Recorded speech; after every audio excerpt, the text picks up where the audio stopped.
Luchtmeyer. May. Roberts. Thompson Rader. Trent. Got a quorum. All right, we do have a quorum. We're going to save the executive session till the end. We've got a couple of bills, but we're going to roll together, and we need to wait on one of the hearings. But we're going to start off with hearing Senate Bill 502. Senator Schroer, whenever you are ready.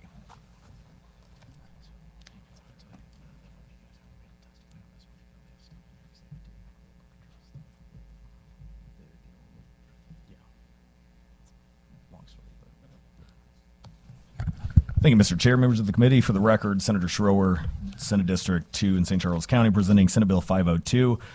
The bill, as it is presented today, is on persistent offenders, including what a persistent offender is, adding into that definition anyone who has been previously found guilty or convicted of a dangerous felony.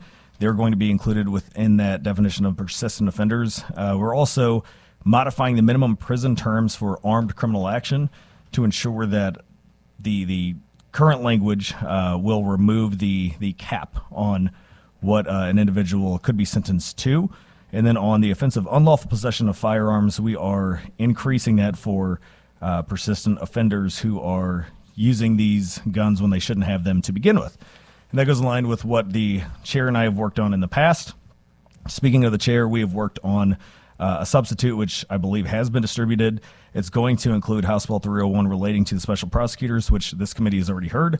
It's including provisions from House Committee substitutes to House Bill 702, which a different committee has heard and the House has already passed on the St. Louis Police Department. It's adding provisions relating to juvenile risk and needs assessments, and we have some witnesses here to discuss the issues that we're having there. And if you look on page 18 of the substitute, all this would really do is say that the juvenile officers shall use a cumulative total of points assessed for all alleged offenses committed to determine whether or not the court shall order the child to be detained and receive services in our juvenile courts. That is something that one of our witnesses will have several examples related to. We also have the offenses relating to public order, and last but not least, on the back of that substitute, language relating to a civilian review board for law enforcement officers and agencies. So with that, I would be more than happy to take any questions. Great. Any questions for the bill's sponsor? Seeing none. First witness in support of Senate Committee substitute for Senate Bill 502.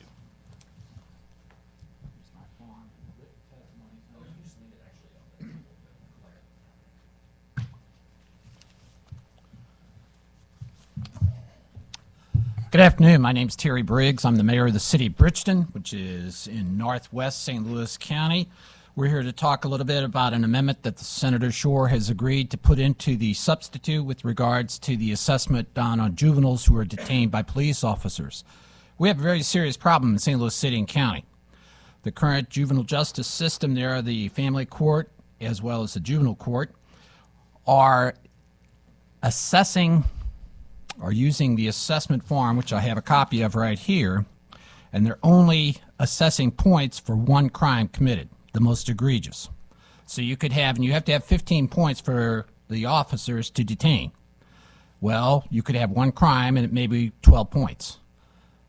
And then they say when you take them down to Clayton, our police officers have, and they just release these individual juveniles. The problem is there's a lot of other crimes that are committed with this. I've got one case here where somebody was a terrorist threat, another case where it was a theft. And when you add them all up, it might justify going beyond 15 points, which is the justification for detaining longer. But when you just use one, they're releasing these juveniles without any consequence for the actions they take.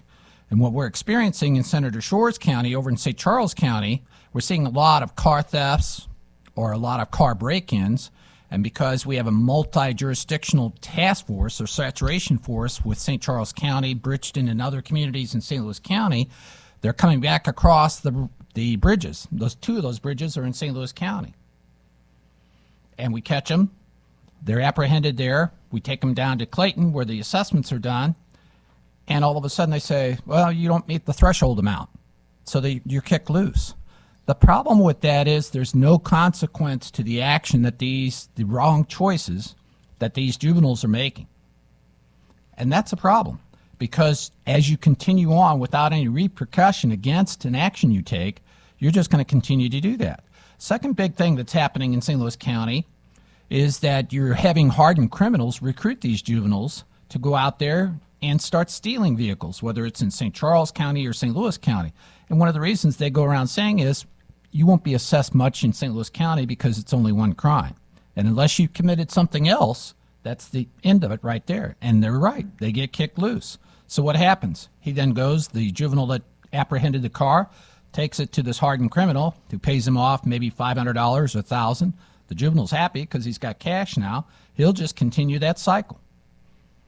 And that's wrong. You know, as I told the senator before, Senator Schroer, excuse me, one of the things when I was growing up, there was always a consequence. If you made a bad choice in your life, there was a consequence you had to pay for that. And we're not seeing that in the juvenile court system in St. Louis County or in St. Louis City. What the amendment does is say take all of the crimes that allegedly were committed by the juveniles and assess points on all of those crimes. I'll give you one example. We had last year at our municipal pool, a juvenile came up and started going with his fingers at the patrons inside the pool. He was outside the gates. Police were called. The juvenile ran off. He was carrying a satchel with him. Through the satchel, we apprehended the juvenile, and in the satchel that we recovered was a 9mm pistol with multiple rounds of ammunition. When we took him down to juvenile court, or family court, they call it in St. Louis County, he didn't meet the assessment threshold. That individual then walked. 2 months later, that same individual was charged with shooting 2 other juveniles over a bad drug deal. I always, in the back of my mind, now wonder, had they assessed all the points the first time when he was up at the pool, and had he received services out of the juvenile court system, maybe he wouldn't have injured those other 2 juveniles. And we have multiple examples of that happening. We had another individual juvenile, 16, going around trying to open car doors with 2 other juveniles. Police apprehended him. He had a pistol stuck in his belt. We confiscated the pistol because we always check to see whether or not it's legal, but that was as far as we could go. Our officers in the city of Bridgeton, as well as other officers in St. Louis County now, aren't even taking the juveniles down to Clayton anymore because the assessment process is so flawed that they say it's not worth the 40 minutes. They could stay out on patrols for that period of time instead of just going down there and then saying, oh, well, you know, you didn't meet the threshold, so we're going to have to release you. It's been so bad at times that our officers actually had to take the juveniles home. We think that Senator Schroer's amendment that's rolled into this is proper. It only affects those. It says that every county in the state and the city of St. Louis will assess on the same pattern. So like in Senator Coleman's area of Jefferson County, they already do this. St. Charles County, where Senator Schroer is, they already do it. Franklin County, they already do it. I have never gotten a clean answer from St. Louis County as to why they do not follow that lead. With that, Senator, I'll be glad to answer any questions the committee members may have. Thank you, Mr. Mayor. So I guess the first, really the only question that I have is when the point total gets up to 15, which allows them to detain. To detain for a longer period of time, or is it just detention period? No, it's a longer period of time. Then they assess whether or not to go forward with further charges and then to put the individual juvenile into some type of program rather than incarcerate or take it to trial, unless it's a very serious, like the shooting example I gave you, that one would go to trial. Right, you could be certified then. Correct. So the 15 points, at that point, does it give the judge discretion over how long the juvenile is going to be heard, or is there some... To my knowledge, it does. Gives the judge discretion on it. Right now, what the problem, because we talk to the judges in the county, is they rely on a juvenile court officer to do the assessments, and he just arbitrarily is saying, we're going to use this system and only take one of those crimes. Because when we brought it up to the judges, they said, well, maybe that's not correct and everything like that. For the life of me, I'm not understanding why they didn't take action themselves, and so thus is why we have to go to an amendment here. So this is really just making sure that the family court has the full picture of the juvenile's criminal history when they're exercising that judicial discretion of how long they're going to be detained. That's correct. Okay, great. All right. Any further questions for the witness? And we have a former resident of yours that's now risen in government ranks to a fairly high office in Washington, D.C., don't we? He is. He was in a parish next to me, as a matter of fact. Played basketball against one of my sons. That's great. He was a pretty good basketball player. That still is. All right. Seeing no further questions for the mayor, further witnesses in support of Senate Bill 502.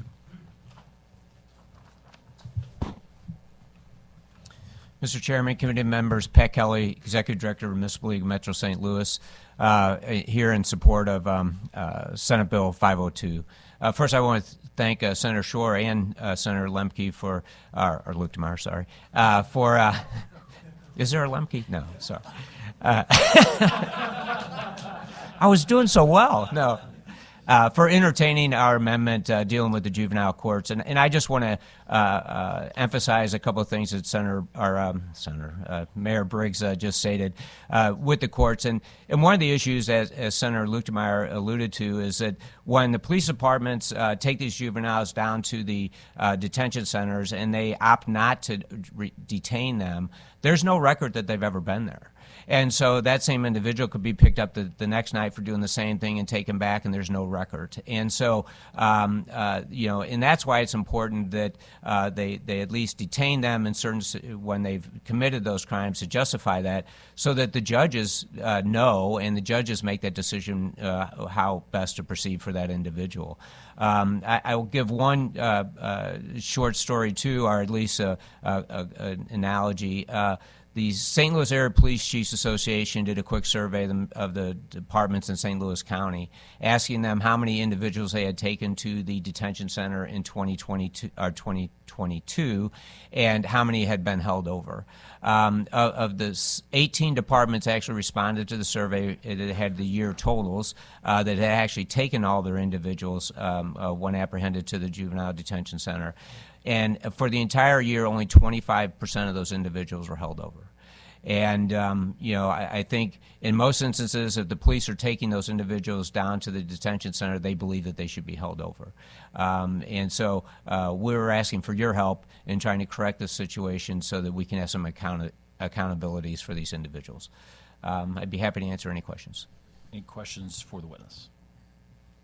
Seeing none, thank you for your testimony. Further witnesses in support.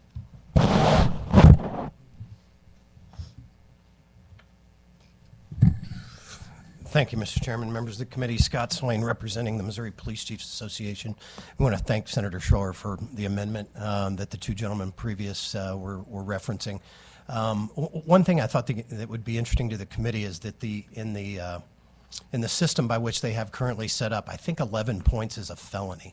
And anecdotally, I can tell you that there were instances where shots were actually fired at police officers, and they ended up giving the gentleman a ride home afterwards because there was no place for him to go. So we think this goes in the right direction. We think there's a lot of work that needs to be done in this area, but this would be a start. And thank you. Any questions for Mr. Swain? Seeing none, thank you for your testimony. Further witnesses in support.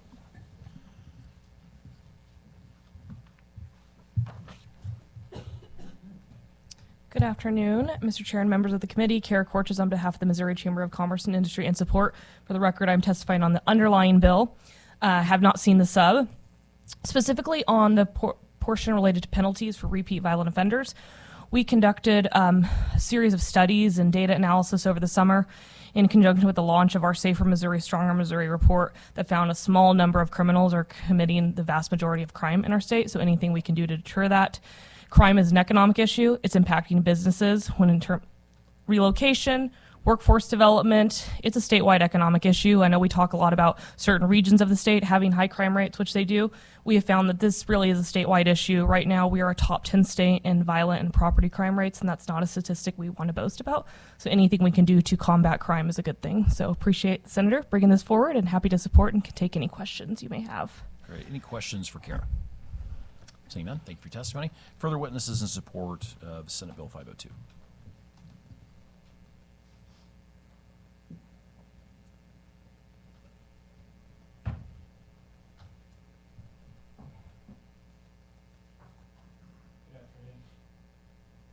Good afternoon. My name is Locke Thompson. I'm the Cole County Prosecuting Attorney here on behalf of the Missouri Prosecutors Association.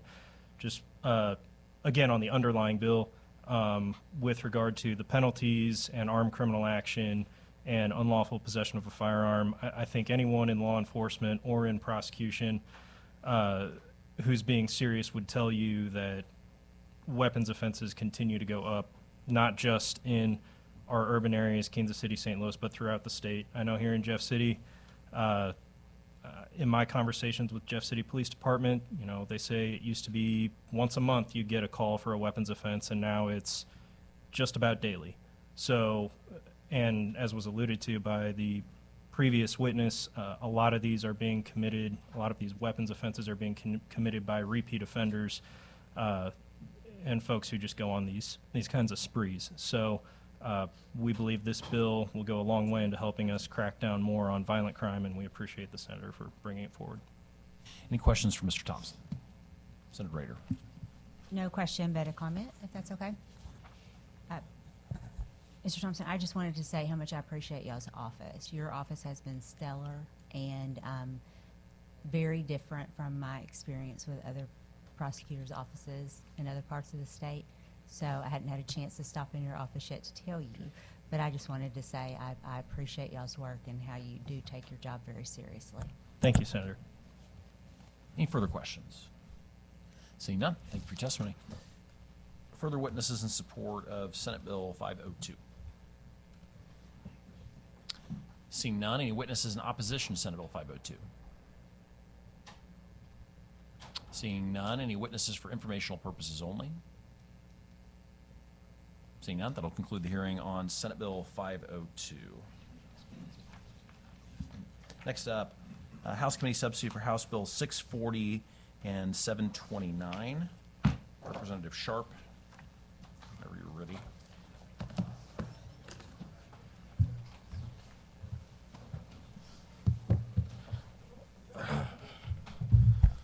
Good afternoon, Mr. Chair.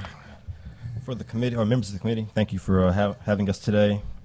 For the record, State Representative Mark Sharp, District 37, representing much of South Kansas City. We have House Committee Substitute for House Bills 640 and 729. I sponsored House Bill 640. Representative Brown sponsored House Bill 729.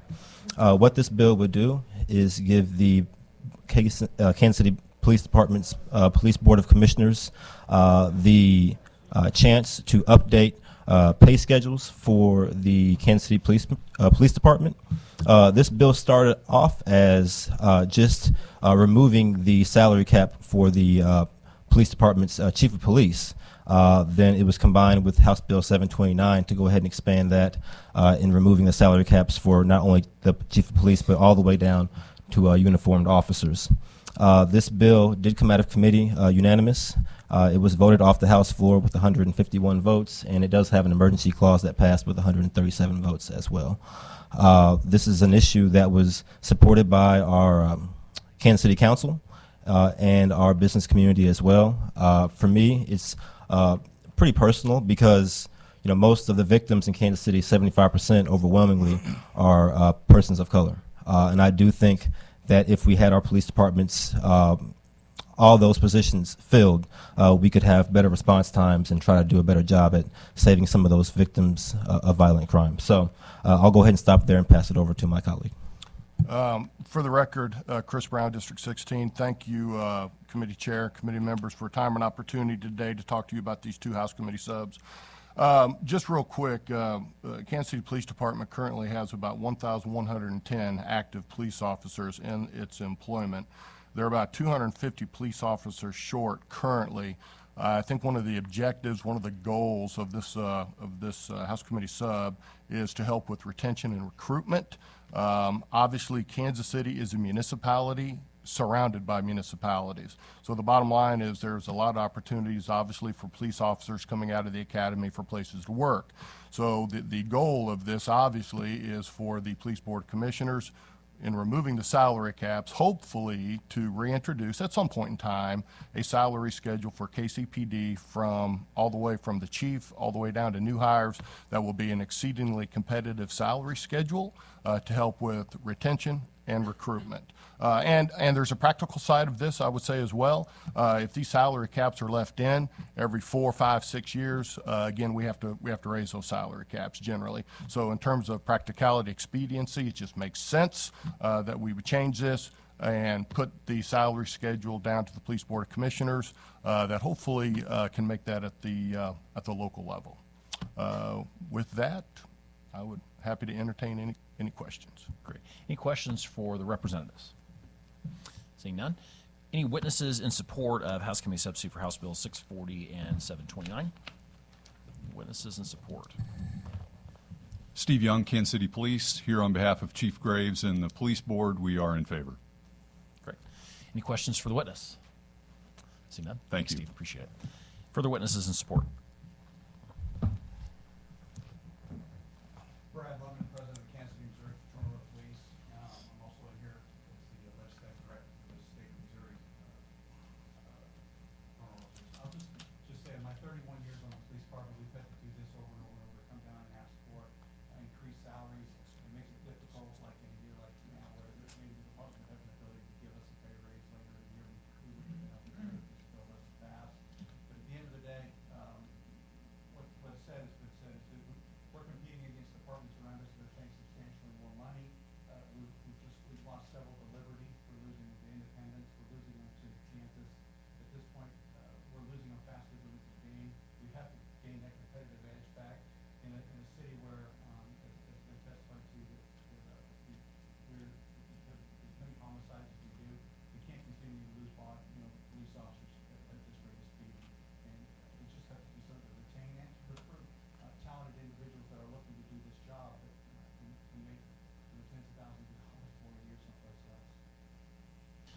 Thank you for your testimony, Brad. Any questions for Brad? Seeing none. Thank you for your testimony. Further witnesses in support of House Committee Substitute for House Bill 640 and 729. Mr. Chairman, Shannon Cooper today representing the City of Kansas City as well as the Greater Kansas City Chamber of Commerce. We just want to go on record in support of the bill. Obviously, the salary cap. A lot of Freudian slips here today, although you didn't refer to me as Senator Lemke. I was on the farm too long. The salary cap has created an issue for us, and that was clear whenever folks were interested in applying for the chief's position. That seemed to be a sticking point for a lot of folks, although I think our new chief's doing a great job, but I think we need to move forward, remove that cap. Be happy to answer any questions. Any questions for Shannon? Seeing none. Thank you. Thank you for your testimony. Further witnesses in support of House Committee Substitute for House Bill 640 and 729.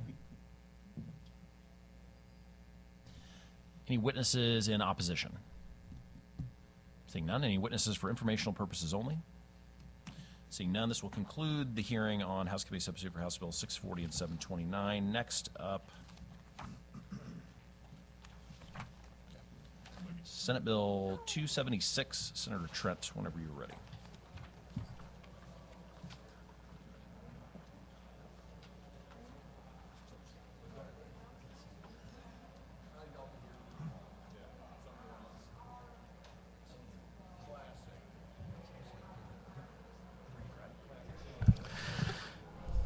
Thank you, Mr. Chairman, members of the committee. Curtis Trent, representing Senate District 20. Senate Bill 276. So in the 2022 legislative session last year, General Assembly passed legislation reforming Missouri's 120-day sentencing laws to allow the use of an assessment to determine appropriate program placement. The program, basically under that law, that the individual receives is based upon the results of an assessment that determines which program would be most appropriate for that individual. That legislation originally contained a provision to repeal Section 217.785, which is what this bill does, the Postconviction Treatment Program. However, it was inadvertently omitted from the legislation that finally passed, and so this bill is just a cleanup to have that original intent. And for clarification, I think it should be noted this legislation would not in any way impact an individual's ability to receive treatment, nor would it cause the department to eliminate any programming. The 120-day therapy is, treatment and cognitive behavioral therapy options are codified into other parts of the law. So this is strictly a cleanup of the statutory code. I believe the department is here and can also testify into any specifics the committee might have, and be happy to answer any questions. Any questions for Senator Trent? Seeing none. First witness in support.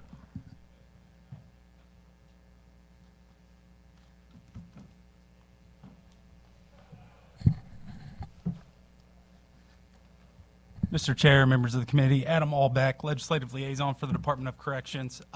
We'd like to thank Senator Trent for sponsoring this bill for us.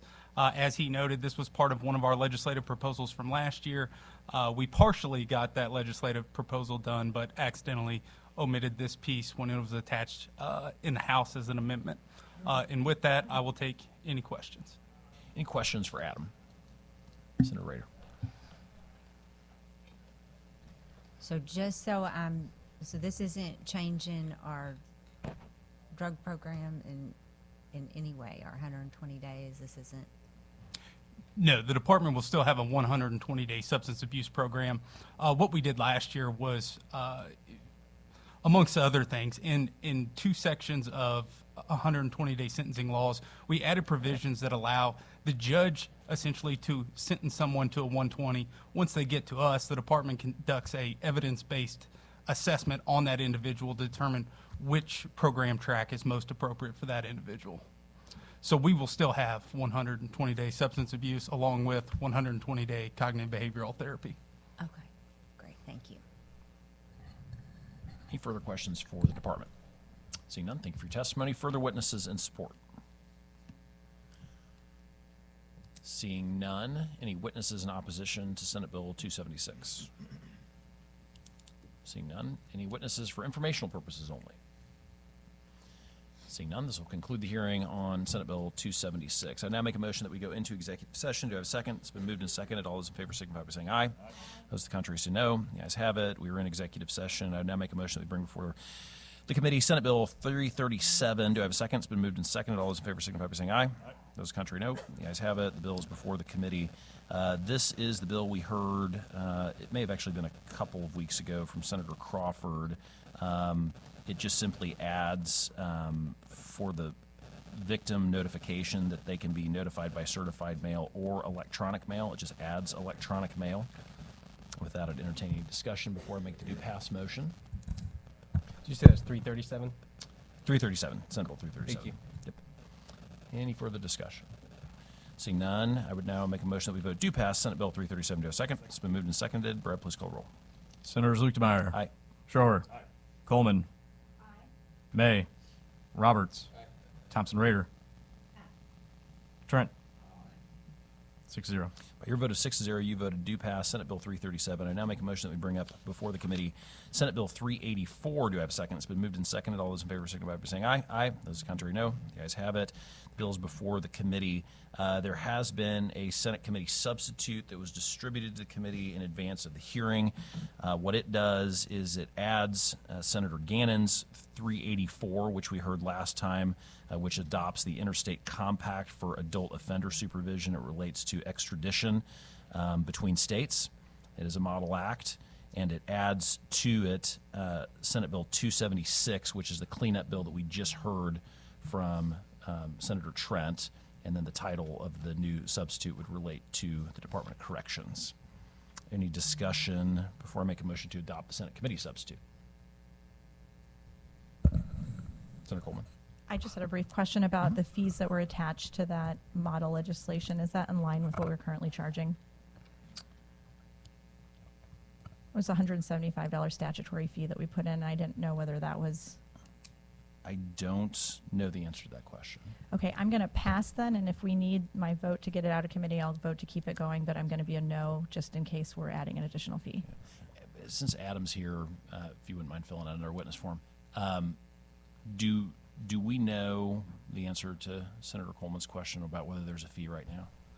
The state of Missouri does not currently charge a fee for individuals seeking to transfer to other states. The fee is authorized under the rules of the Interstate Compact. 30 other states currently charge fees to send individuals from state to state. Okay, got it. And it looks like the fee can actually be waived if there's an undue economic burden on the offender, so the offender actually pays this fee. The transfer Absolutely. fee. Okay. I would like to take a moment just to clarify on this. The vast majority of these individuals are people on probation supervision and not parole supervision. So meaning they're already in the community. A lot of them already having jobs and those sort of things as well. Okay, great. Can I ask a quick clarifying Sure. question? Is that fee for those offenders who are wanting to transfer into the state as well? Or it's only transferring out of state? So if we have a Missouri resident who is arrested in another state and wants to serve their parole in Missouri? If that state has a transfer application fee, then it would be charged against that individual. Okay, but not, so it's charged by the sending state, not the receiving state? Yes. Thank you. Any further discussion on Senate Bill 384? Senator Trent. I just want to say thank you, Mr. Chairman, for including the cleanup language in the substitute. Well, it's faster when you got good language like that. You fast track it, you know. Any further discussion on Senate Bill 384? Adoption of the committee substitute. Okay, I would now make a motion that we adopt Senate committee substitute for Senate Bill 384. Do you have a second? It's been moved and seconded. All those in favor signify by saying aye. Aye. Those contrary, no. The ayes have it. I would now make a separate motion to roll into the bill string Senate Bill 276. Second, it's been moved and seconded. All those in favor signify by saying aye. Aye. Those contrary, no. You have adopted the new title for the Senate committee substitute. Next up, I would make a motion that we now make a motion that we do pass Senate committee substitute for Senate Bill 384 and 276. It's been seconded. Brad, please call the roll. Senators Luetkemeyer. Aye. Schroer. Coleman. May. Roberts. No. Thompson Rader. Trent. 5-1. By your vote of 5-1, you have voted do pass Senate committee substitute for Senate Bill 384 and 276. I would now make a motion to bring before the committee Senate Bill 387. Do I have a second? It's been moved and seconded. All those in favor signify by saying aye. Those contrary, no. The ayes have it. The bill is now before the committee.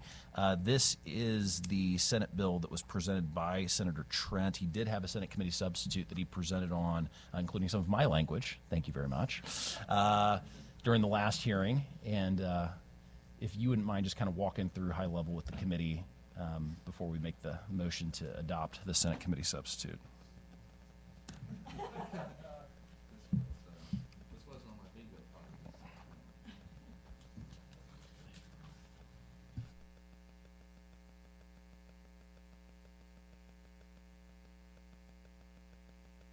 The provision that relates to utilizing facilities and county jails, departments of correction to be able to assess whether somebody's competent to stand trial. Yes, that's correct. Sorry, Mr. Chairman, I was caught a little flat-footed there. Yes, that is I think, a succinct summation of the bill. We have too many people who are in jail awaiting mental health treatment. We need to get the least severe of those out into other forms of treatment so that we can have a space in our program for the most severe patients, and appreciate the committee's consideration on this. Great. And it looks like the committee substitute, which has language from my Senate Bill 564, just waives the notification or the notarization requirement for certain affidavits for civil detention. Any further discussion on the bill before we, Senator Roberts? Which bill number was yours again? Was there any opposition testimony on that one? There was not. This was actually some clarification language. The hospitals had been having some issues where late at night somebody would come in and would be disturbing folks at the hospital, and they couldn't find a notary readily, and so this allows for them to attest under oath without a notary stamp. Is the only difference. There was some clarification that we needed after, I guess, a court ruling or the way that courts were interpreting that from last year, and that's what necessitated the bill. But Senator Trent did present on the committee substitute, which had this provision in it. I don't recall there being any opposition testimony. I don't recall any either. It would be in the committee minutes if there were any, but I think this has been a pretty bipartisan effort up until this point. Mr. Chairman, I will just say that when I read the notes, because I wasn't able to attend the hearing, I did not see any opposition. So now this is 4 of our recollections, at least, that it wasn't. We could all be wrong, but.